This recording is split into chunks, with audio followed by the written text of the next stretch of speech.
for this video, I'm gonna answer this lab, which is a name access control list.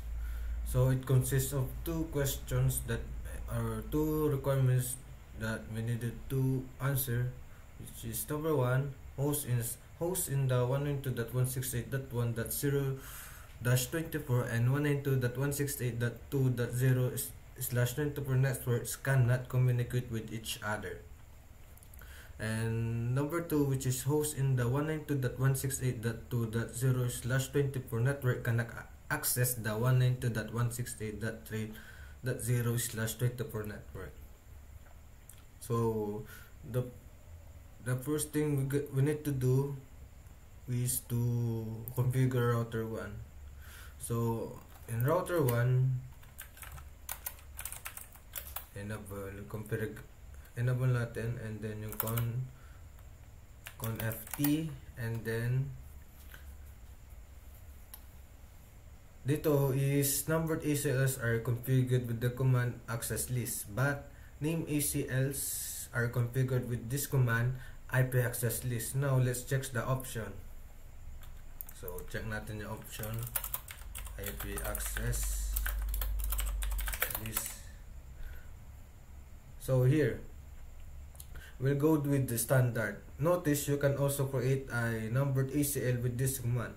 However, let's give it 2-to-1, meaning from 192.168.2.0/24 network to 192.168.1.0/24 network. So here IP standard and 2-to-1, and then check natin kung ano option dito. So there are none, so clearly this is the different from our previous ACL configuration, unlike doon sa standard and extended ACL. So let's hit enter, see what happens. So ayan. So magkikreate ako ng deny statement, which is denying the 192.168.2.0 and at ang wildcard mask niya is 0.0.0.255. So here deny ko yung 192.168.2.0 and then yung wildcard mask niya, which is yung 0.0.0.255. Ayan. Tapos permit any natin, exit. So after applying that ACL, let's create the second ACL to prevent traffic from the 192.168.1.0 ito, which is yung host na to. So IP access list standard 1-to-2 naman, 1-to-2. So deny 192.168.1.0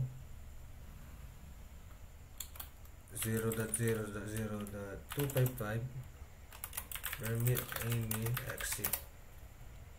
So after that, apply naman natin sa interface F0-0, which is in F0 IP access group 2-to-1 out in, tapos yung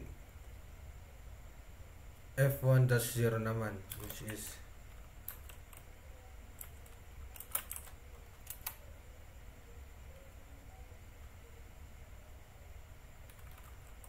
IP access group 1-to-2 naman out. So try nating i-ping yung PC1 sa PC3 at PC4. Dapat ang lalabas dito is PC1, hindi niya dapat ma-ping yung PC3 at PC4. So ping So ano nga ba yung ano dito? Yung IP address nila. So ping 192.168.2.13 which is yung sa PC2 ay PC3. So unreachable dapat yan. At same lang sa PC4 na unreachable dapat din. 168.2.14.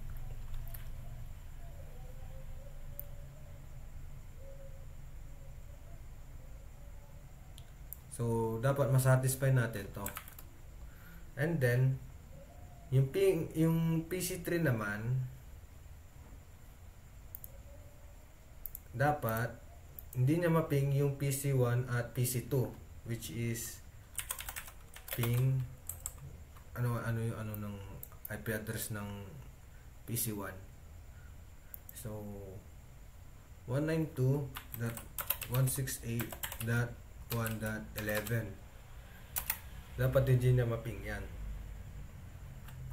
And then yung sa PC2 which is yung 12 naman 192.168.11.12. So unreachable dapat yan.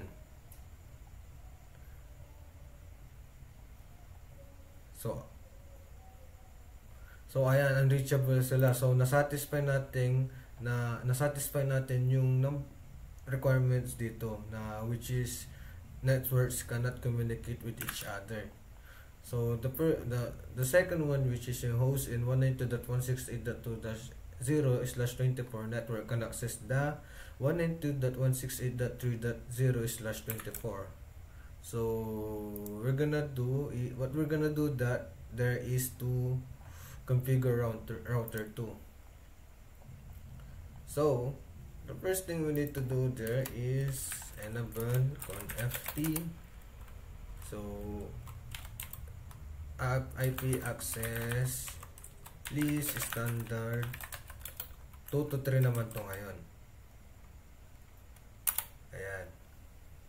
So i-deny natin yung 192.168.2.0 naman. Permit any exit. And then yung sa ang gagamitin nating interface dito which is yung fast ethernet 0/0 which is in F00 IP access group 2 to 3 out.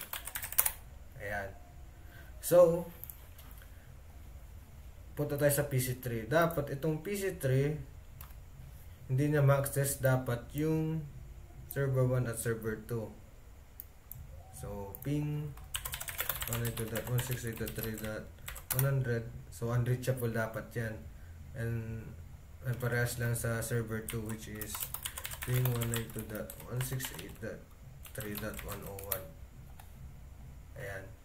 So nasatisfy natin dito sa requirement number 2 which is yung host dito is hindi niya ma-access yung mga network na nandito na nakapaloob dito sa network na 192.168.3.0/24. So that's it for name ACLs.